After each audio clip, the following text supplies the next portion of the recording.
अस्सलाम वालेकुम दोस्तों, आज की अपनी इस वीडियो में रिव्यू करूंगा कैरी सैफ सिरप के बारे में कि कैरी सैफ सिरप के फ़वाइद क्या हैं और इसके साइड इफ़ेक्ट क्या हो सकते हैं और इसका तरीका इस्तेमाल क्या है, किन किन मसाइल में इस्तेमाल किया जा सकता है।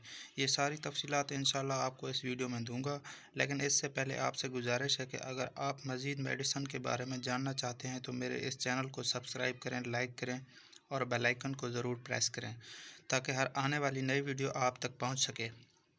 तो चलते हैं अपने इस टॉपिक की तरफ। इसका ब्रांड नाम है कैरी सैफ और सामी फार्मा इसको बना रही है, जो कि एक अच्छी फार्मा है।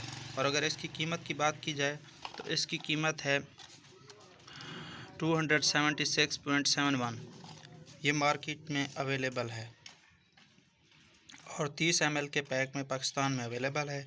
और अब इसमें जो दवा शामिल है वो है सिफेक्साइम थाइड्रेट 100 mg 5 ml, यानी कि एक चाय के चम्मच में 100 mg की मकदार ऐड है। इसके अलावा कैरी सैफ DS यानी कि डबल स्ट्रेंथ में भी मौजूद है। इसमें 200 mg पर 5 ml की मकदार मौजूद होती है और ये सस्पेंशन फार्मा है। सेफेक्साइम बेसिकली एक थर्ड जनरेशन सेफोस्फोरिन एंटीबायोटिक है। एंटीबायोटिक का इस्तेमाल करवाया जाता है बैक्टीरियल इन्फेक्शन के इलाज करने के लिए, और ये ग्राम नेगेटिव बैक्टीरिया और ग्राम पॉजिटिव बैक्टीरिया के मुख्तलिफ स्ट्रेंथ पर असर करती है। अब जिन मसाइल में इसका सबसे ज़्यादा इस्तेमाल होता है, इसमें पहले नंबर पर आ जाता है RTIs यानी कि रेस्पिरेटरी ट्रैक्ट इन्फेक्शन, यानी कि हमारा निज़ाम तनफ़ुस या सांस लेने का जो हमारा निज़ाम है उसके रास्ते का कोई इन्फेक्शन, जिसमें आपके गले का कोई इन्फेक्शन जैसे टॉन्सिलाइटिस हो सकता है, साइनसाइटिस का इन्फेक्शन हो सकता है, नाक का कोई इन्फेक्शन हो सकता है, सांस की नाली ट्रेकिया वगैरह का कोई इन्फेक्शन हो सकता है, फायरस का इन्फेक्शन हो सकता है, लंग्स का इन्फेक्शन हो सकता है और टाइटिस मीडिया यानी कि कान का इन्फेक्शन हो सकता है।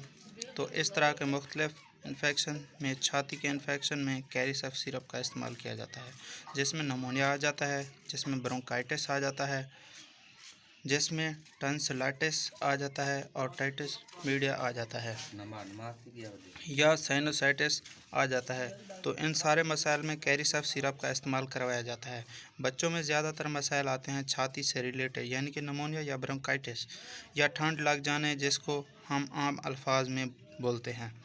तो इसमें ज़्यादा कैरी सैफ सिरप का इस्तेमाल किया जाता है। बहुत ही फ़ायदेमंद ये अमल है। इसके अलावा कैरी सैफ सिरप का इस्तेमाल यूटीआईज़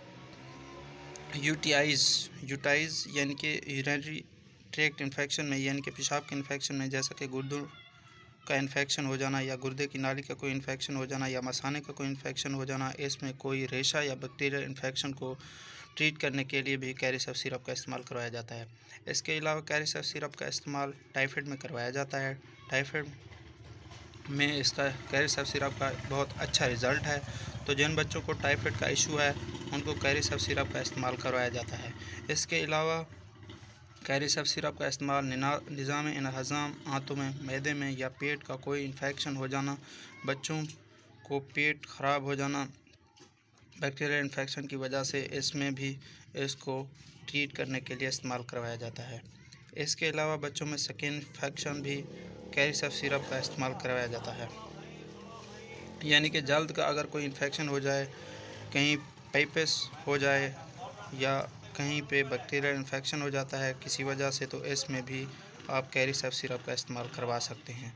अब बात कर लेते हैं इसके साइड इफ़ेक्ट के बारे में, यानी कि नुकसानात क्या क्या हो सकते हैं। इसमें गैस हो सकती है, पेट में वोमिटिंग, उल्टी, मतली की कैफियत हो सकती है, भूख में कमी वाक़ई हो सकती है, लूज़ मोशन, डायरिया हो सकता है, पेट में दर्द हो सकता है, जिस्म पे ख़ारिश या कोई दाने वगैरह हो सकते हैं। इसके अलावा स्टमक अपसेट हो सकता है, सर दर्द हो सकता है और सर भारी या गनूदगी टाइप बच्चों में थोड़ा बहुत देखने में मिल सकता है। इसके अलावा प्लेटलेट काउंट लो हो सकता है, वाइट ब्लड सेल्स कम हो सकते हैं। इसके ज़्यादा इस्तेमाल के साथ, क्योंकि ये एंटीबायोटिक्स है, डॉक्टर के मशवरे के बगैर इस्तेमाल नहीं करनी चाहिए।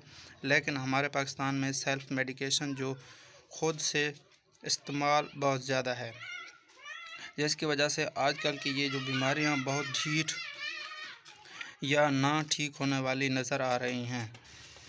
अक्सर बच्चों में पहले ये कैरी सब सिरप इस्तेमाल करते थे तो आराम आ जाता था, अब आराम नहीं आ रहा। इसकी वजह यह है कि सेल्फ मेडिकेशन कर करके आपने ज़्यादा ड्रग रेजिडेंट्स पैदा कर लिए। इन अद्वियात के ख़िलाफ़ अब इनका असर नहीं होता, तो इसलिए बग़ैर डॉक्टर के मशवरे के एंटीबायोटिक्स का इस्तेमाल नहीं करना चाहिए। और अब बात कर लेते हैं तरीका इस्तेमाल की और डोजेज की। जैसे मैंने आपको बताया है कि बग़ैर डॉक्टर के मशवरे के आपने इसको इस्तेमाल नहीं करनी चाहिए। ये डॉक्टर्स तयीन करते हैं इसकी डोजेज का, वो डिपेंड करते हैं आपके बच्चे की एज पर और उसके बॉडी वेट पर, और किस इन्फेक्शन के लिए इस्तेमाल कर रहे हैं इस हिसाब से उसकी डोज होती है। बनाने का तरीका भी इसकी साइड पर लिखा हुआ है। यानी कि एक और अमूमी खुराक भी आपको बताऊं तो वो भी साइड पे लिखी हुई है। 1 साल से 4 साल के बच्चों के लिए 1 चाय का चम्मच दिन में 1 मरतबा, 5 साल से 9 साल के बच्चों के लिए 2 चाय के चम्मच दिन में 1 मरतबा, और 10 से 12 साल के बच्चों के लिए 3 चाय के चम्मच दिन में 1 दफ़ा, या जिस तरह से आपके डॉक्टर आपको बताएं उस तरह से इस्तेमाल करनी चाहिए। यहाँ आपके बच्चे की हालत के मुताबिक आपको बताएंगे। बॉडी वेट यानी कि 8 mg पर kg पर डे। आप कितनी देर तक इसका इस्तेमाल कर सकते हैं, इसका दौरानिया होगा, ये भी मुख्तलिफ हो सकता है कंडीशन के हिसाब से। बाज़ बच्चों में 5 दिन और बाज़ बच्चों में 7 दिन और बाज़ बच्चों में 14 दिन तक मुसलसल इस्तेमाल करवाया जा सकता है, वो भी डॉक्टर के मशवरे के मुताबिक। अब बनाने की बात की जाए तो आपने इसको बनाकर बाहर नहीं रखना, क्योंकि ये ख़राब हो जाती है। फ्रिज में रखना है। जब आपने इसको तैयार करना है तो उसके बाद आपने इसको 7 दिन के अंदर अंदर इस्तेमाल करना है। अगर सिरप बच भी जाए तो इसको फेंक देना है, दोबारा 7 दिन के बाद दोबारा इस्तेमाल नहीं करनी। ये थी सारी मालूमात कैरी सब सिरप से रिलेटेड। उम्मीद है आपको ये वीडियो पसंद आई होगी। अगर इससे रिलेटेड कोई सवाल है तो आप मुझसे पूछ सकते हैं कमेंट सेक्शन में। अपना ख्याल रखिएगा। अल्लाह हाफिज़।